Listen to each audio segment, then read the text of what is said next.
மத்திய அரசின் வக்ஃபு வாரிய சட்ட திருத்த மசோதா இஸ்லாமியர்களை வஞ்சிக்கும் வகையில் இருப்பதாக முதலமைச்சர் மு க ஸ்டாலின் குற்றம் சாட்டியுள்ளார். இது தொடர்பாக தமிழ்நாடு சட்டப்பேரவையில் முதலமைச்சர் மு க ஸ்டாலின் முன்மொழிந்த அரசினர் தனி தீர்மானம் மீதான விவாதத்திலிருந்து பாஜக வெளிநடப்பு செய்த நிலையில் ஒருமனதாக தீர்மானம் நிறைவேற்றப்பட்டது. வக்ஃபு வாரிய திருத்தச் சட்ட மசோதாவை மத்திய அரசு திரும்பப் பெறக் கோரி தமிழ்நாடு சட்டப்பேரவையில் அரசினர் தனி தீர்மானத்தை முதலமைச்சர் மு க ஸ்டாலின் முன்மொழிந்தார். அப்போது பேசிய அவர், அனைவரும் நாட்டு மக்கள் என்ற உணர்வோடு வாழ்ந்து வரும் நிலையில் மத்திய பாஜக கூட்டணி அரசு உள்நோக்கத்துடன் செயல்படுவதாக குற்றம் சாட்டினார். வக்ஃப் சட்டத்தை ஒன்றிய அரசு திருத்த நினைக்கிறது.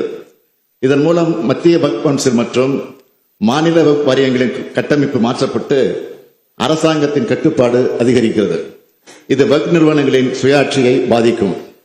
வக்ஃப் நிலங்களை நில அளவை செய்யும் அதிகாரம் நில அளவை ஆணையரிடமிருந்து மாவட்ட ஆட்சியருக்கு மாற்றப்பட்டுள்ளது. இதன் மூலமாக வக்ஃப் நிலவரம் குறித்து முடிவு செய்யும் அதிகாரம் வக்ஃப் வாரியத்திடமிருந்து நீக்கப்பட்டுள்ளது. அனைத்து மக்களுக்கும் அவரவர் மதங்களை பின்பற்றுவதற்கு அரசியலமைப்பு சட்டம் வழங்கியுள்ள உரிமையை பேணி காக்கும் கடமை தேர்ந்தெடுக்கப்பட்ட அரசுகளுக்கு இருப்பதாக முதலமைச்சர் கூறினார். ஆனால் அதற்கு மாறாக சிறுபான்மையின இஸ்லாமிய மக்களை கடுமையாக பாதிக்கும் வகையில் கொண்டுவரப்பட்டுள்ள வக்ஃபு வாரிய சட்ட திருத்த மசோதாவால் ஏற்பட போகும் விளைவுகளை முதலமைச்சர் பட்டியலிட்டார். இதனைத் தொடர்ந்து தனி தீர்மானத்தை எதிர்த்து பேசிய பாஜக எம்எல்ஏ வானதி ஸ்ரீனிவாசன், வக்ஃபு வாரிய பிரச்சனையால் தான் கடந்த வாரம் திருநெல்வேலியில் கொலை நடந்ததாக குற்றம் சாட்டினார். இஸ்லாமிய சமூகத்தோடு பிற்படுத்தப்பட்டவர்களும் பெண்களும் இணைந்து இருக்க வேண்டும் என்பதற்காகவே இந்த சட்ட திருத்தம் செய்யப்பட்டுள்ளதாக வானதி ஸ்ரீனிவாசன் தெரிவித்தார்.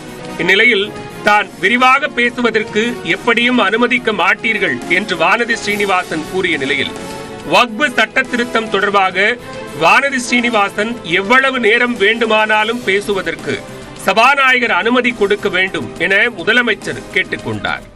மத்திய அரசு வஞ்சகம் செய்கிறது என்ற ஒரு சில விஷயங்களை எல்லாம் கூறினார். ஒவ்வொரு விஷயத்திற்கும் தனித்தனியாக சமூக நீதி, ஒட்டுமொத்தமாக இன்க்ளூசிவ், இதெல்லாம் பதில் சொல்வதற்கு எனக்கு நேரம் நீங்கள் கொடுத்தீர்கள் என்றால் நல்லா இருக்கும். ஆனா தீர்மானத்தில் பேசுறதை நீங்க வழக்கம் போல ஆதரித்து அல்லது எதிர்த்து பேசுங்கன்னு சொல்லுவீங்க. எங்களுடைய நாடாளுமன்ற உறுப்பினர் ராஜா அவர்களையும் அப்துல்லா அவர்களையும் பேசுறதை விடவில்லை. அவங்க கொடுத்த எதிர்ப்பை கூட பதிவு செய்யல. இப்போ நாம கொண்டு வந்திருக்கக்கூடிய இந்த சட்டத்தை பேசுவதற்கு அதிகமாக இப்போது பாரதிய ஜனதா கட்சியை சார்ந்த வானதி சீனிவாசன் அவர்களுக்கு தான் அதிக வாய்ப்பு கொடுத்திருக்கிறது. இன்னும் எவ்வளவு நேரம் பேச வேண்டுமானாலும் சபாநாயகர் அனுமதிக்க வேண்டும் என்று நான் பணியோடு கேட்டுக் கொள்கிறேன்.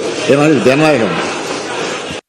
இதனை ஏற்காமல் பாஜக எம்எல்ஏக்கள் அவையிலிருந்து வெளிநடப்பு செய்தனர். இந்நிலையில் தீர்மானத்திற்கு ஆதரவு தெரிவித்த அதிமுக கொறடா எஸ்பி வேலுமணி, மத்திய அரசின் வக்ஃபு வாரிய சட்ட திருத்தம் அமலுக்கு வந்தால் வாரியம் கொண்டுவரப்பட்டதற்கான நோக்கமே சிதைந்துவிடும் என்று கூறினார். மத்திய அரசு சிறுபான்மை மக்களின் உணர்வுகளை மதித்து நாடாளுமன்றத்தில் தாக்கல் செய்யப்பட்ட வக்ஃபு வாரிய சட்ட திருத்த மசோதாவை கைவிட வேண்டும் என வலியுறுத்தி மாண்புமிகு முதலமைச்சர் அவர்கள் கொண்டு வந்த தீர்மானத்தை அனைத்து இந்திய அண்ணா திராவிட முன்னேற்ற கழக சார்பில் ஆதரிக்கிறேன். பின்னர் பேசிய முதலமைச்சர் மு க ஸ்டாலின் தீர்மானத்திற்கு அதிமுக வரவேற்பு அளித்ததற்கு நன்றி தெரிவித்தார். அதே சமயம் அடுத்த முறை எடப்பாடி பழனிசாமி டெல்லி செல்லும் போது இந்த பிரச்சனை குறித்தும் மத்திய உள்துறை அமைச்சரிடம் பேச வேண்டும் என்று வலியுறுத்தினார்.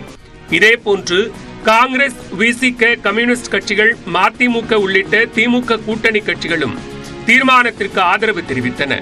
இதனைத் தொடர்ந்து குரல் வாக்கெடுப்பு மூலம் ஒருமனதாக தீர்மானம் நிறைவேற்றப்பட்டது.